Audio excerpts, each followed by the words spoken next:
मान पूरा चेत अवस्था में है, पूरा चेत गया है।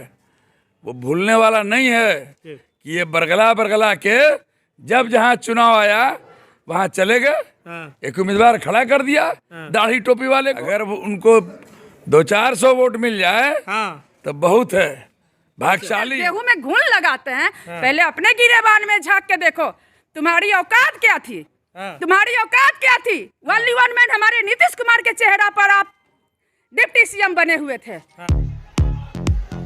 नमस्कार, जनता टॉकीज देख रहे हैं आप। कुर्नी विधानसभा में मौजूद हैं और कुर्नी विधानसभा का ग्राउंड रिपोर्ट लगातार हम आपको दिखा रहे हैं। और ऐसे में जनता दल यूनाइटेड की सारी टीम जो है, पूरी टीम कुर्नी विधानसभा में लगातार क्षेत्ररक्षण कर रही है। और ऐसे में हमारे साथ अभी जनता दल यूनाइटेड के प्रदेश महासचिव हैं मेजर इकबाल हैदर साहब, और यहाँ के प्रभारी भी बनाए गए हैं, एक पंचायत अमरख पंचायत के प्रभारी भी बनाए गए हैं। तो ऐसे में हम उन्हीं से जो है आज खास बातचीत करेंगे। तो हैदर साहब, ये मुझे बताइए कि आप लगातार क्षेत्ररक्षण यहाँ कर रहे हैं, सर्वे कर रहे हैं, और अल्पसंख्यक यहाँ एक बहुलता में इस कुर्नी विधानसभा में क्या नज़र आ रहा है? देखिए, नज़र क्या आना है जी, यहाँ कोई कंटेस्ट नहीं है हमारे उम्मीदवार से। जी, जनता दल यूनाइटेड के जो उम्मीदवार हैं, महागठबंधन समर्थित जी, आदरणीय मनोज कुशवाहा जी, वो अनकंटेस्टेड है, उनकी जीत होने जा रही है जी, भारी अपार बहुमत से जीतने जा रहे हैं। कारण यह है कि तमाम वर्गों का समर्थन उनको प्राप्त है। उनका अपना भी है, पहले भी वो मंत्री रहे हैं, पहले भी वो विधायक रहे हैं, क्षेत्र का प्रतिनिधित्व किया है उन्होंने। एक बात तो ये हो गई। दूसरी चीज़ ये है कि जो माननीय मुख्यमंत्री जी ने समावेशी विकास किया है, सबका साथ सबका विकास जो उनका नारा है, वो नारा और वो विकास का मैसेज, संदेश इस पूरे कुर्नी विधानसभा क्षेत्र में भी दिखता है। जी। तो लेकिन बड़ी बात यह है कि बिहार में कुछ दिन पहले उपचुनाव हुए हैं, गोपालगंज और मोकामा में। गोपालगंज में एक बड़ा फैक्टर रहा था, महागठबंधन के कैंडिडेट वहां उतरे हुए थे, लेकिन उन्हें हार का सामना करना पड़ा था, जिसमें एक बड़ा फैक्टर उभरा था ओवैसी जी का, AIMM वाला। तो वे तो यहाँ भी खड़े हैं, AIMIM जी, ओवैसी, असदुद्दीन ओवैसी जी, कुर्नी विधानसभा क्षेत्र में न कोई फैक्टर हैं, न बिहार में कोई फैक्टर हैं। जी, वो तो भाजपा का वो एक काम ये करते हैं जी, कि मुसलमान होकर के, मुसलमान को कैंडिडेट बना करके और मुसलमानों को ही बरगलाने का काम करते हैं, मुसलमानों का ही वोट बांटने का काम करते हैं जी, और फायदा उसका सीधे भारतीय जनता पार्टी को पहुंचता है। इसीलिए लोग उनको भारतीय जनता पार्टी की बी टीम कहते हैं। भारतीय जनता पार्टी की आप उन्हें जो है बी टीम बता रहे हैं, लेकिन मुझे ये बताइए हैदर साहब कि आप गोपालगंज जैसे है, गोपालगंज में तो उन्होंने तो आपको अच्छा, गोपालगंज गुजरे जमाने की बात है यार, यहाँ की बात कीजिए ना कुर्नी की। जी, यहाँ 200-400 अगर वोट उनके उम्मीदवार को मिल जाएगा, हम उसी पंचायत के अमरख पंचायत के प्रभारी हैं जी। आज भी दिन भर हम वहीं थे और पिछले कई दिनों से वहीं हैं जी, समझा जी। अगर उनको 200-400 वोट मिल जाए तो बहुत है, भाग्यशाली है। देखिए, कोई भी पार्टी, कोई भी दल, जहाँ प्रजातांत्रिक पद्धति है वहाँ कोई भी पार्टी, कोई भी दल खड़ा हो सकता है, अपने उम्मीदवार को खड़ा कर सकता है, अपनी बातों को रख सकता है, यह प्रजातांत्रिक अधिकार है। लेकिन उसके साथ साथ उसको काम भी करना चाहिए जी। एक कुर्नी या एक गोपालगंज की क्यों बात करते हैं? 242 पर असदुद्दीन ओवैसी को लड़ाना चाहिए अपना उम्मीदवार, अगर दम है तो। 2020 में तो आए। हैदराबाद की विरासत जी, बिहार नहीं है, उनकी विरासत सिर्फ और सिर्फ हैदराबाद में है, और उनको सियासत विरासत में मिली है, इसको याद रखना होगा। और मुसलमान पूरा चेत अवस्था में है, पूरा चेत गया है। वो भूलने वाला नहीं है कि ये बरगला के जब जहां चुनाव आया वहां चले गए, एक उम्मीदवार खड़ा कर दिया दाढ़ी टोपी वाले को, अरे, और मुसलमान का ही वोट काट रहे हैं। ये कैसा इंसाफ है भाई? कौम के नाम पे तो चला जाता है ना वोट? नहीं, बिल्कुल नहीं जाता है। आप देख लीजिएगा, यहाँ कौम के नाम पर वोट जाता है। देखिए बरगला करके यूपी में क्या हाल किया उन्होंने जी। इसलिए ऐसा कुछ नहीं है, यहाँ किसी पार्टी से कोई हमारा कंटेस्ट नहीं है, अनकंटेस्टेड जीत होने जा रही है। और अपार बहुमत से हम जीतने जा रहे हैं। लेकिन हमारे उम्मीदवार जीतने जा रहे हैं। जी, MY समीकरण की बात की जा रही थी पहले भी, और बिहार की राजनीति में समीकरण काफ़ी मायने रखते हैं। क्या लगता है पूरी तरीके से? MY समीकरण नहीं है जी, समावेशी विकास का नारा है।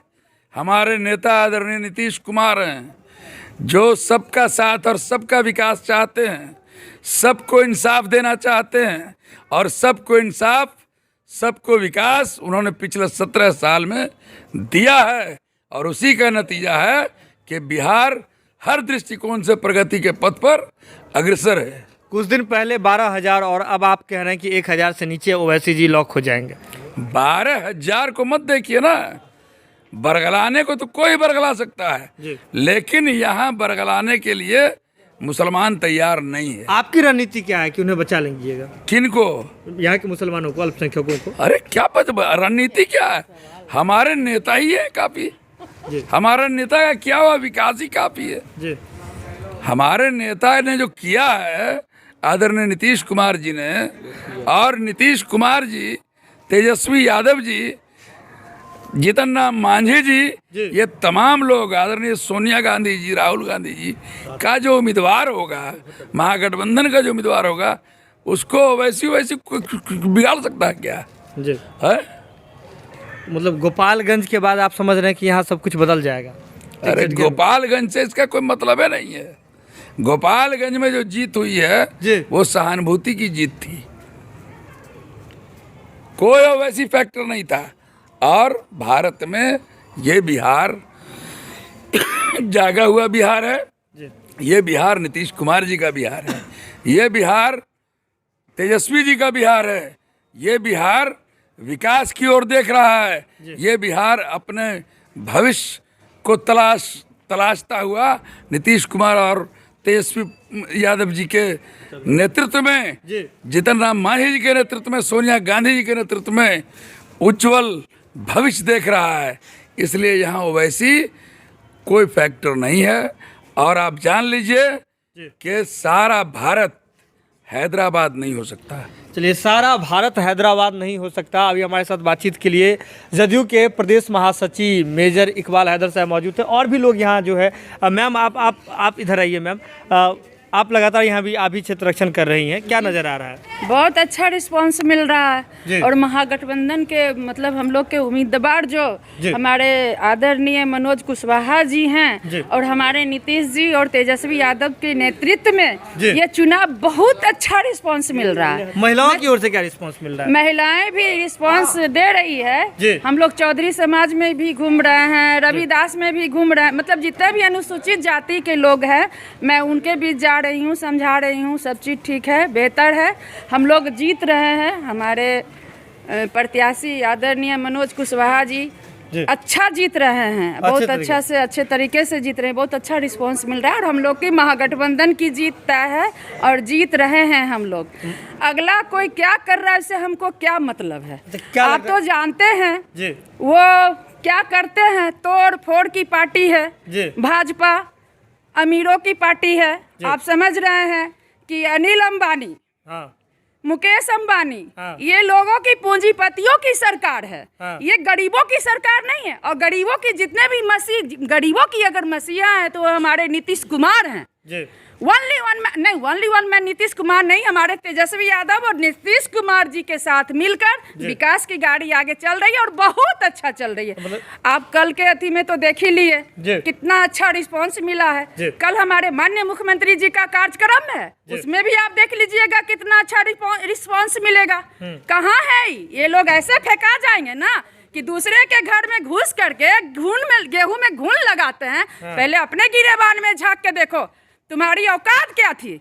तुम्हारी औकात क्या थी? ओनली वन मैन हमारे नीतीश कुमार के चेहरा पर आप डिप्टी सीएम बने हुए थे, और आज चले हैं नीतीश जी को गिराने। नीतीश जी को कोई गिरा नहीं सकता है, और आगे देश का प्रधानमंत्री हमारे माननीय मुख्यमंत्री नीतीश कुमार जी बनेंगे। जय हिंद, जय भारत, जय बिहार। चलिए, 24 तक के लिए पूरी रणनीति जो है तैयार है, और आगे नीतीश कुमार जी प्रधानमंत्री बनेंगे ऐसा भी दावा हो रहा है। और कुर्नी, जैसा कि हम पहले से आपको बता रहे थे कि कुर्नी जो है महज कुर्नी का एक विधानसभा सीट का चुनाव, ये जो उपचुनाव है महज एक उपचुनाव ही नहीं है, बल्कि यहाँ से पूरे देश के राजनीति की दिशा और दशा बदलने वाली है। जुड़े रहिए आप जनता टॉकीज के साथ, जो भी अपडेट होगा हम आपसे शीघ्र ही साझा करेंगे। बहुत बहुत धन्यवाद।